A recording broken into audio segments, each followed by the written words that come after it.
প্রভাতের সূর্যকিরণ 100% বিশুদ্ধ। মায়ের ভালোবাসা 100% বিশুদ্ধ। সৈনিকের দেশপ্রেম 100% বিশুদ্ধ।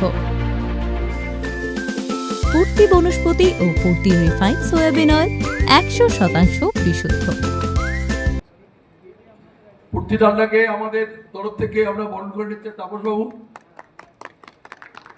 আপনাদের কোম্পানিতে আমাদের যে সমিতির মোমেন্টটা সাজিয়ে রাখবেন, যে এরকম একটা বড় প্ল্যাটফর্মে আপনারা এসছেন, সারা গ্রাম বাংলায় আমাদের আপনাদের ডালনা যেন ছড়িয়ে যায় সেই শুভকামনাই করি এবং আমরা সেটা প্রচারও করব।